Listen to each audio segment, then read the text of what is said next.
Not again. The shout echoed across the obstacle course, sharp with irritation and laughter mixed together, as the morning fog still clung to the ground at Camp Pendleton. The Marines had already been running drills for hours, sweat darkening their uniforms, muscles burning, tempers short. The obstacle course was supposed to be routine: mud, walls, ropes, balance beams, and endurance. Nothing fancy, nothing surprising, and definitely nothing that involved her. She stood near the starting line, helmet tucked under one arm, eyes calm, expression unreadable. Her name on the roster said Lieutenant Ava Cross, attached temporarily for joint training evaluation. To the Marines watching her, she was just another officer shuffled in for paperwork, maybe logistics, maybe intel. She was smaller than most of them, lean rather than bulky, her movements economical instead of loud. She didn't joke. She didn't brag. She didn't explain herself. That alone irritated them. "Come on, man," one of the Marines muttered, adjusting his gloves. "Why do they keep putting her on the course with us?" Another laughed. "Probably going to slow us down again." A third voice chimed in, louder this time. "Hey, Lieutenant, you sure you don't want to sit this one out? We can grab you a clipboard." A few chuckles rippled through the squad. Ava didn't respond. She didn't even look at them. Her gaze was fixed on the course ahead: slick mud, towering walls, cargo nets swaying slightly in the breeze. She took a slow breath in, then out, like someone preparing for something far more serious than a training run. The Marine squad leader, Staff Sergeant Miller, glanced at her with a mix of annoyance and curiosity. He'd been in long enough to know that quiet didn't always mean weak, but experience also told him that this course chewed people up. He'd seen hardened Marines fail it on bad days. "Rules are simple," Miller barked. "Stay in your lane. Complete every obstacle. No assistance unless ordered. Timed run." He looked directly at Ava. "You good, Lieutenant?" She finally met his eyes. Her voice was steady, almost soft. "I'm good, Staff Sergeant." Something about the way she said it made him pause for half a second longer than usual. The whistle blew. They launched forward. The first stretch was a sprint through thick mud. Boots sank, legs strained. The Marines powered through with practiced aggression, grunting, splashing, shoving forward. Ava ran differently, lighter, faster than expected. She didn't fight the mud. She adapted to it, choosing her steps with precision, conserving energy. One Marine glanced sideways and frowned. "She's keeping up." The first wall loomed, 12 feet of slick, vertical wood. Marines hit it hard, jumping, grabbing, hauling themselves up with raw strength. Ava reached it, paused only a fraction of a second, then jumped. Her hands found the top cleanly, her body flowing upward in one smooth motion. No wasted effort. No hesitation. She was over the wall before two of them. "Okay." "What the hell?" someone muttered. The rope climb came next. Thick rope, coated with moisture, designed to test grip strength. Marines climbed with brute force, arms shaking. Ava wrapped the rope with her legs, using technique instead of power, ascending quickly, efficiently. At the top, she rang the bell and slid down with controlled speed. "WY now." The teasing had stopped. The balance beams followed, narrow, elevated, unforgiving. One Marine slipped and cursed. Ava crossed like she was walking on solid ground, eyes forward, body perfectly aligned. Staff Sergeant Miller's jaw tightened. This wasn't luck. The final obstacle of the course was infamous. A combination of low crawl under barbed wire, followed by a weighted carry and a steep incline sprint to the finish. Marines dropped into the dirt, elbows scraping, faces inches from the mud. Ava crawled low and fast, keeping her profile minimal, moving like someone who had done this under far worse conditions. When they emerged, gasping, she was already lifting the weight. "Don't hurt yourself, Lieutenant," one Marine joked weakly, though there was no laughter behind it now. She hoisted it cleanly, adjusted her grip, and started moving uphill. Her breathing stayed controlled. Her posture stayed perfect. She crossed the finish line first. Silence followed. The Marines staggered in behind her, sweat-soaked, chests heaving, eyes fixed on her like they were seeing a ghost. Miller checked the timer twice. Then a third time. "You ran that faster than my recon guys," he said slowly. Ava set the weight down gently and wiped her hands. Was the time acceptable, Staff Sergeant? He stared at her. More than acceptable. One of the younger Marines finally broke the silence. No offense, Lieutenant, but where the hell did you learn to move like that? She looked at him, expression still neutral. Training. That answer didn't satisfy anyone. Later that day, as the Marines cooled off near the barracks, the whispers started. Speculation flew. Former athlete, special programs, maybe Ranger qualified. No one guessed the truth. Not even close. What none of them knew was that Ava Cross wasn't just attached for evaluation. She was observing them. And that obstacle course? That was nothing. Across the base, in a secure operations room hidden behind layers of clearance and steel doors, a classified file sat open on a screen. Her name glowed at the top, followed by lines of redacted text and unit designations most people never even heard spoken aloud. She wasn't just Navy. She commanded Navy SEALs covertly 18 night. When the base settled into uneasy quiet, Ava moved through hallways unnoticed, swiping into rooms the Marines didn't know existed. She reviewed mission reports, casualty projections, satellite imagery. She gave orders that would send elite operators halfway across the world by dawn. And tomorrow, the Marines would tease her again. They always did, until they didn't. The next morning started earlier than expected. Sirens screamed through the compound at 3:47 a.m., ripping everyone out of sleep. Boots hit the floor, confusion turning to urgency as lights flickered on.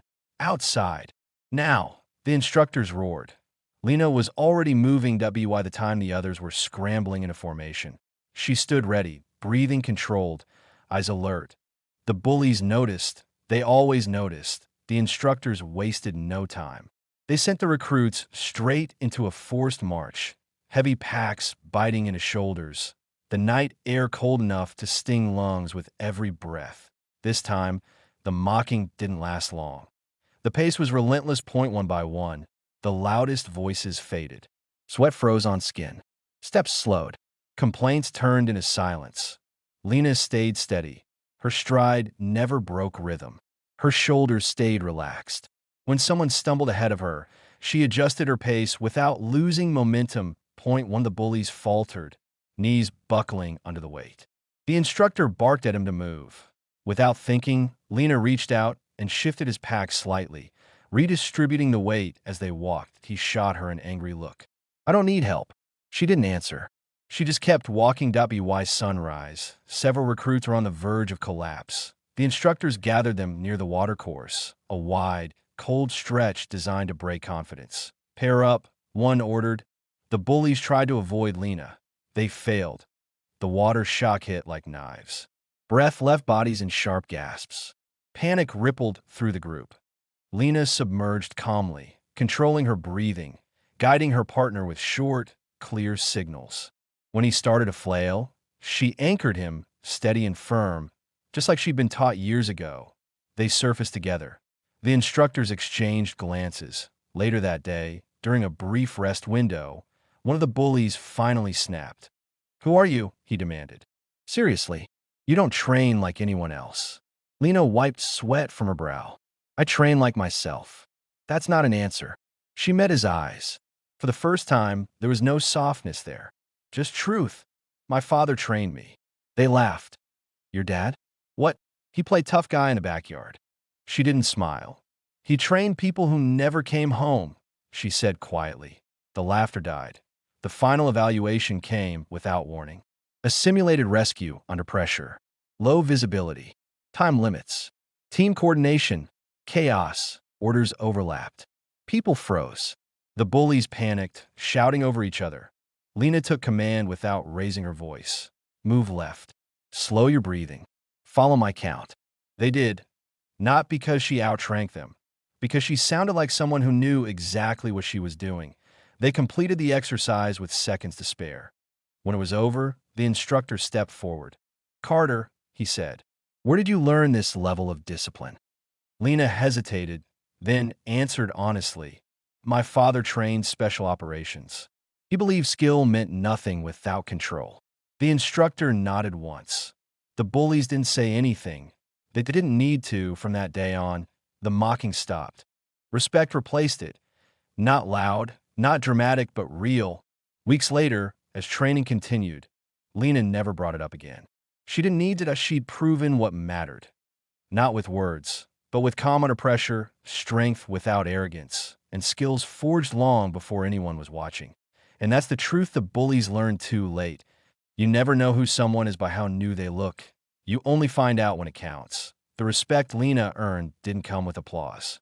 It came quietly, in small changes. No more shoulder checks in the hallway. No more laughter when her name was called. Even the instructors began watching her differently. Not favoring her, not protecting her, just observing with sharper eyes. But training wasn't finished testing her point. 3 days later came endurance week. Sleep was cut to minutes. Meals were rushed. Bodies ran on fumes. The goal wasn't strength anymore. It was decision-making when everything hurt. That's when cracks really showed. Point one of the loudest bullies, the same one who had mocked her on the first day, started unraveling. His temper flared. He snapped at teammates, missed signals, made careless mistakes during a night navigation drill. His mistake nearly cost them the exercise. He misread a marker and led half the team in a thick brush, losing precious time. The instructors watched silently. Panic crept in, voices rose. Lena didn't raise hers. She stepped beside him, flashlight angled low. "Stop," she said calmly. "Breathe. Check your bearing again." He shook his head. "I know where I'm going." "You did," she replied. "Not now." Something in her tone cut through the noise. He looked at the compass again. His face drained. They corrected course. Later, as they waited in the dark for extraction, he finally spoke. "I thought you were just lucky," he said quietly. She didn't answer right away. "My dad used to say luck runs out," she said eventually. "Preparation doesn't." The man nodded, shame heavy in his posture. The final physical test arrived at dawn, an obstacle course combined with live problem solving. Timers running. Instructors shouting conflicting commands. Simulated injuries thrown in without warning. Midway through, one recruit went down hard, ankle twisted, pain obvious. The bullies hesitated. Helping him meant losing time. Losing time meant failure. Lena didn't hesitate. She stabilized the ankle, redistributed gear, and organized the carry in seconds. Clear instructions. No drama. They finished late. The instructor stepped forward. "Why didn't you leave him?" one asked bluntly. Lena stood at attention. "Because the mission isn't the clock. It's the people." Silence followed. Then a slow nod. Graduation day came sooner than anyone expected. Uniforms clean. Faces leaner. Eyes sharper. Names were called. Lena stood with the rest, expression steady. After the ceremony, one of the bullies approached her, the first one who had mocked her stepping off the bus. "I was wrong," he said. "No excuses. No jokes. About everything." She offered a small smile. "We all start somewhere." As they walked away, an instructor stopped her. "Your father," he said. "He trained you well." She met his gaze. "He taught me more than skills. He taught me restraint." That night, Lena stood alone near the edge of the compound. Phone pressed to her ear. "It's done," she said softly at a pause. Then a voice on the other end. Older, calm, proud. "I knew you'd be fine." She looked out over the field where she'd been underestimated, tested, and finally understood. "Thanks for training me," she said, another pause. "I just reminded you who you already were," her father replied. She hung up, shoulders squared, ready for whatever came next. Because bullies only see the surface, and the strongest training happens long before anyone is watching.